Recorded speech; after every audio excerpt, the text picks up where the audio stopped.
Good afternoon, class. Good afternoon, sir. Do you still remember equilibrium? Yes, I love that word.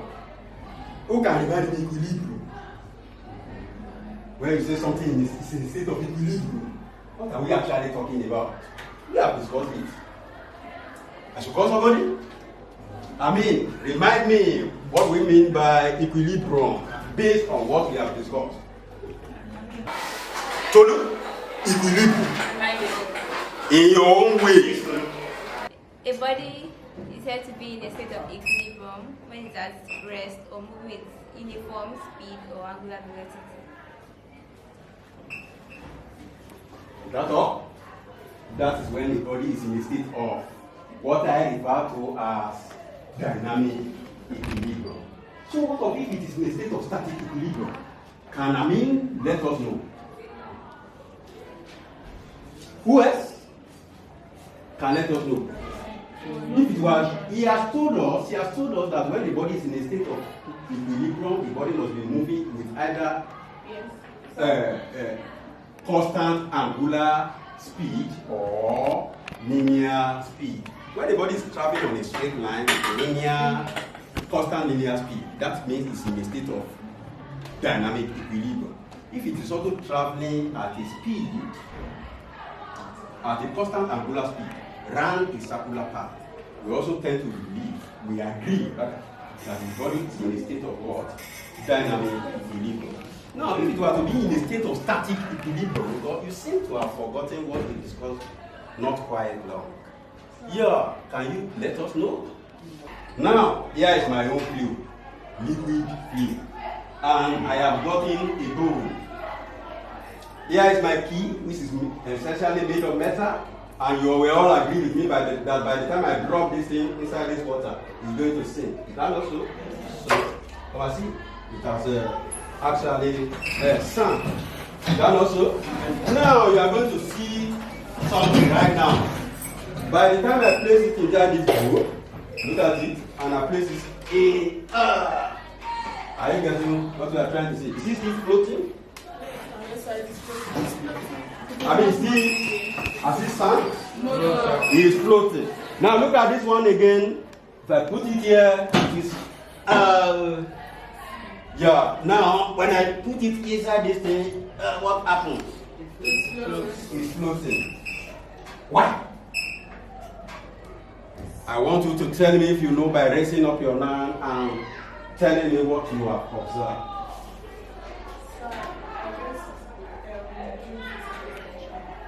Use of surface tension. Let us put that down, and we are going to actually.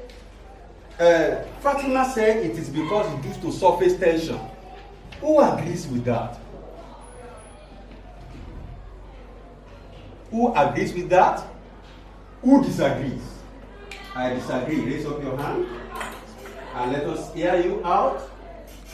We all agree that it is because of surface tension. The reason why it is floating. Yeah. It's because of upthrust. Upthrust. Who has another reason?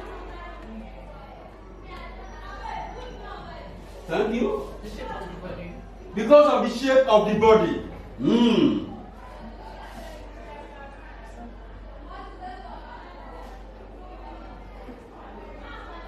Any opinion?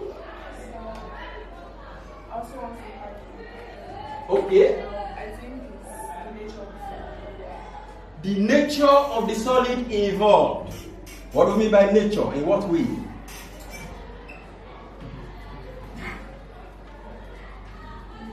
Involved. The nature? Well, I wouldn't know what we mean by the nature. But I think the reasons that you have actually suggested here, they are all worthy of evaluation. Some are right, some are not so right. As for the surface tension, I will say, yes, there's what we call surface tension, but I will tell you that that is not the reason why some objects, particularly that are massive in size, float. Objects can truly float on the surface of fluid as a result of surface tension. But the object involved must be extremely small, like mosquito. And it must carefully land on the surface of that liquid. Otherwise, the surface tension will be disrupted. Surface tension is not enough to sustain the floating of a fluid or of a ship on the surface of water. Because the presence of a ship on the surface of water is enough to disrupt the surface tension. I think it is important that we even know what a surface tension is. Surface tension is that force that occurs at the surface of every liquid due to the fact that the molecules of the fluid or liquid tense, because it also occurs in solid, in liquid and in gas. The surface tension is a tangential force.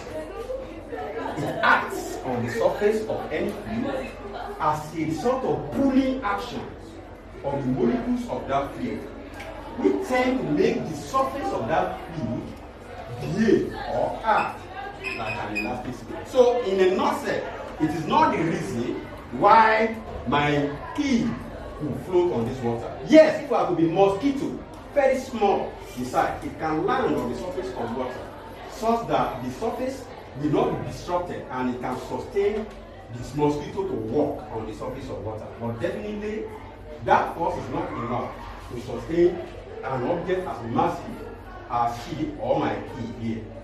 A blade, if it is clearly dropped on the surface of water, may float on the surface as a result of surface tension, but definitely not a metallic object that is carelessly dropped inside water will float on the basis of surface tension. So, in a nutshell, surface tension is ruled out.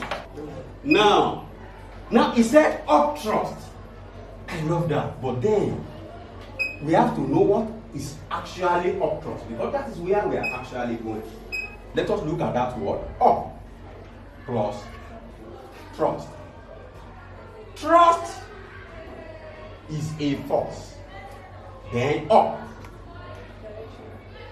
direction.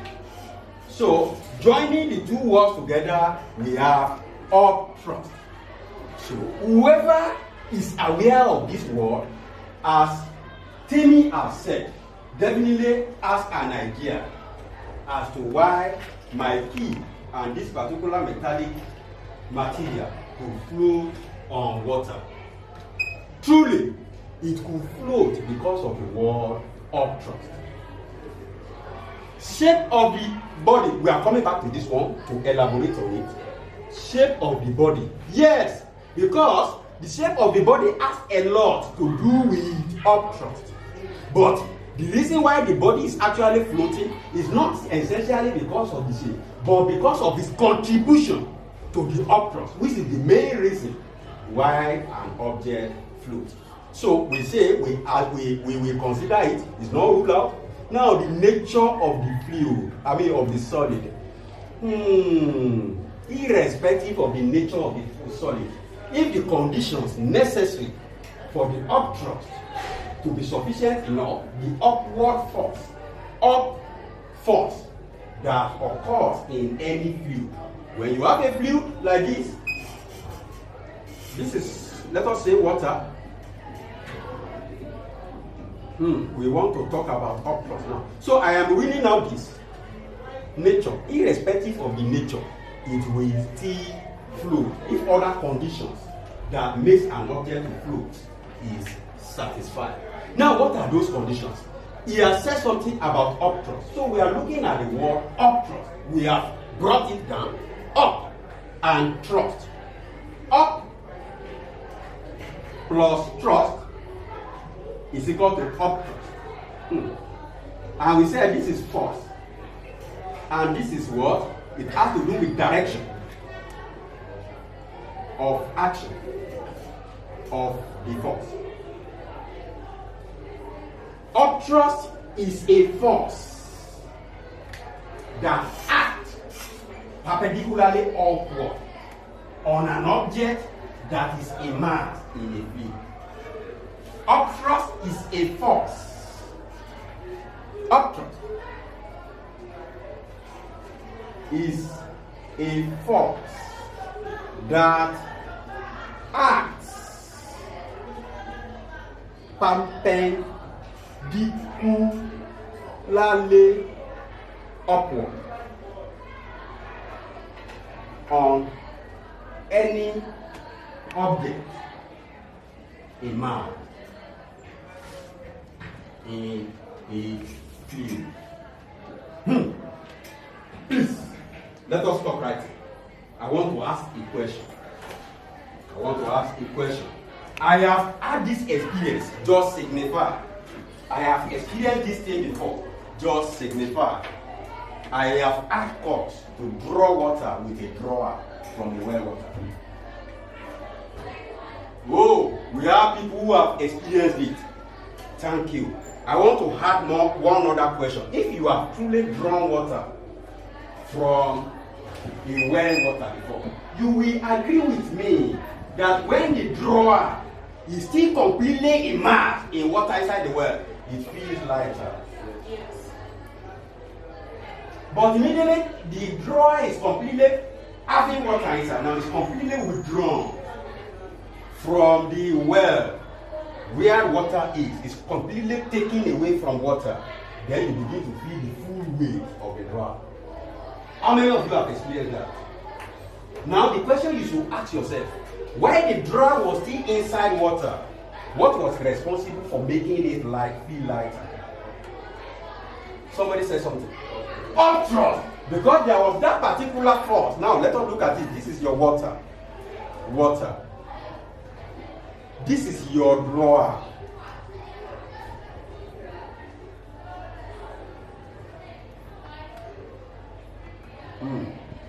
Having water. Are you getting what I'm saying? Now, when it is like this, it feels lighter weight. By the time it moves out, it becomes something different, relatively heavier. Now, than what you have here. Now, what is actually responsible for that is what we refer to as a force, which we call upthrust, which you are going to denote as U. Now, but remember that this one also has its weight.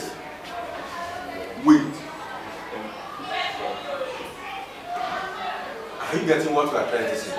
Now, as the object weight makes it to fall and sink into the water, the greater the upthrust, the lighter it becomes, because it begins to help it carry its weight. A time will come, if the upthrust is sufficient enough, if you have the weight to be equal to the upthrust, what will happen is that the object will float. Now, what can we now do to make the weight to be equal to the upthrust? Definitely, you can't do anything about the weight. You can't say, I'm going to reduce the weight of the object. So, the only thing we can do is to analyze the upthrust and look at the factors that you can influence to make it sufficient enough to be able to equal the weight of the object that is entering into water. For example, you want the ship that floats on the surface of water, you that you want to swim on the surface of water, you need the upthrust of that water to be equal to your weight, because it is when the upthrust is equal to your weight, that is when you float. Then you must be able to influence the upthrust to be able to be huge enough, sufficient enough to balance your weight. Because this is the weight is acting like this. Look at it. The upthrust is acting like this. You have the upthrust. Then you have the weight. Let me see. This one is acting up, this one is acting down. So when U is equal to what? This.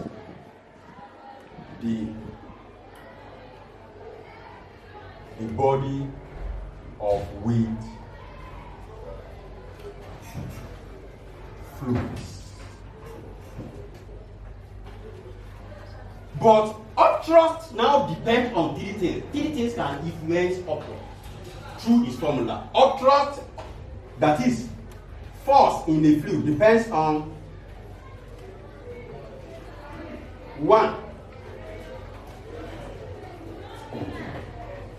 Volume of displaced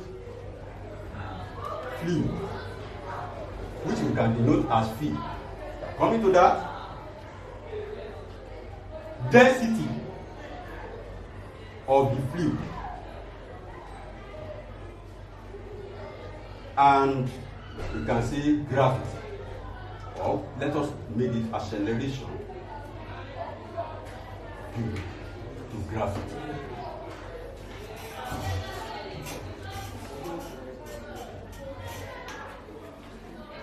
In your ordinary class, when you are in lower grade, SS1, to be specific, at the beginning of your science, you have been told that the volume of object that emerge, the volume of this, will be equal to what? Who can tell me?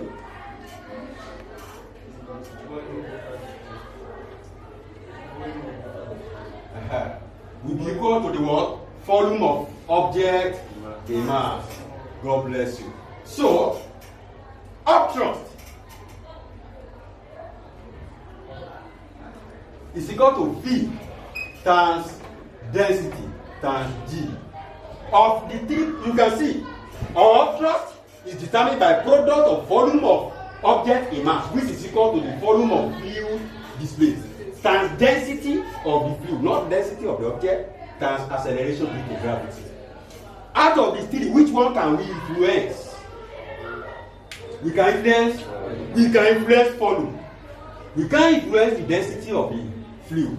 Neither can we, at least for the purpose for which it is made, neither can we influence this. But we can influence, neither can we influence this. We can't influence this, but we can influence volume. That is exactly what I have done. Look at the volume of my key. It's so small. Are you getting what I'm trying to say? Immediately I put it inside this bowl, it becomes an object of larger volume relative to the fact that it is going to rest on the water. Now, once the volume has now become enlarged, now what will happen to the upthrust? Remember that upthrust is proportional to the volume, density, and gravity. Now I have increased this. Once I have increased this, definitely this will increase. And when this one increases, it will be able to balance all this one. That is exactly what is happening here. Because of the increased volume, which made this bowl to now display a large volume of water. And the larger the volume of water displays, the larger the upthrust. The more the upthrust, the more the force required to cancel out the weight of my key. Any questions there? Yeah? So I want to ask that, is that also the principle that is also applying to the ship? Exactly. You will, thank you for me. You will agree that ship is made of. That is why when she spoke about the shape, you will realize that most of the ships are made of this shape. Because scientifically it has been established that an object that is made of this shape will definitely displace large volume of water. That is where the issue of shape comes in to affect, to influence what? The upthrust. So a ship is made of this particular material, of this shape, so that it will be able to displace large volume of water. When it displaces large volume of water, it increases the upthrust, and the upthrust cancels out the weight of the object immersed. You can now understand why somebody is seeing is spread out, and it begins to do like this. He spreads out because he wants to do what? Increase volume of water that is going to displace, such that it will now increase the upthrust, which is also known as buoyancy. That is another name to it for it. Or buoyancy. Now, thus making the object to float when its weight is cancelled out. That is what we call, all these things we have said is what they know as Archimedes' principle of flotation, which you discussed briefly when you were in SS1, whereby the weight of object, for an object to be able to float, its weight must be balanced by what? By the upthrust. Are you getting what I'm trying to say? Now, last question I'm going to ask you. Is that the reason why those small boats, is that the reason why they also float? Who can tell me the reason why those ones, like the small speed boats? You have an idea? Or they are also made to display large volume of water? Who can explain to me why a ball sinks when it is not pumped? Probably you squeeze it and it sinks. Now when you pump it, what happens? Like the balloon, it floats. It has air inside. So if it has air inside, it now, what does it now do?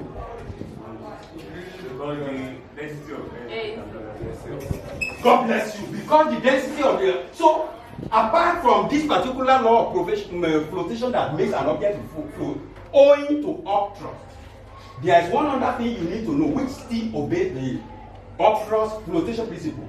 When an object contains a substance that is lighter in density, you can see density here. You know it also influences it. For example, you want an object to float in water. You can make the object to contain a material that is lighter in density than water. Are you getting what I'm trying to say? That is the principle that upon which balloon works. That is the only area you can use up density to influence upthrust. Are you getting what I'm saying? For example, balloon is filled in your chemistry, you must have been told, is filled with what? With helium. Why? Because helium is of lighter density than air, and because of that, it can flow. That is the only area where you can influence the density. All still depends on the principle of upthrust and as stated by the principle of flotation, whereby for an object to float, its weight must be equal to the upthrust. Its weight must be equal to the upthrust. So what we now influence is either volume or density, depending on which material is actually involved. Those ones that are influenced by air are what we call hollow objects. That is when you fill it with air. When you fill it with air, it's an hollow object and it is floating out in water. It has a material of lesser density than water. Last question. Sir, is that what is also applicable to dead body? Excellent! Please clap for that there. You will realize that when a body, when the person is drowned in water, it doesn't come to the surface almost immediately until he dies. It is when the body, when the person is dead now, that is why his dead body surfaces on the surface of water. Because immediately he dies, now air enters. Are you gonna see? Pump the body up. Are you getting what I'm trying to say? The body now the body swell and it contains a whole lot of what? Of air that now make the body contain material of lesser density compared to water. Are you getting what I'm trying to say? And that is also the same reason why, okay, when we talk about the stability of a body in fluid, we will understand why when a cargo offloads, they begin to fill it with sand. Maybe in our next class, you will understand that to enhance the stability of the ship as a result of the fact that it has been offloaded from it to ensure that it still maintains its balance. In our next class, we will talk about that. Why does object float? I do not know. Raise up your hand. Okay, I know. Raise up your hand. I want those who do not know. I know. Raise up your hand. I do not know. Why does object float? What are you not raising up your hand?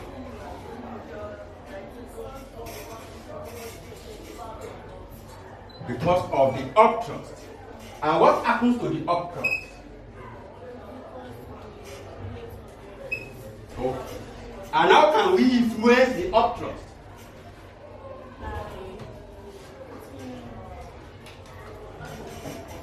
Can you help? Huh? When the volume of the object in mass is altered. But if you are to the hollow object, what can you do to make your object float? I want somebody else.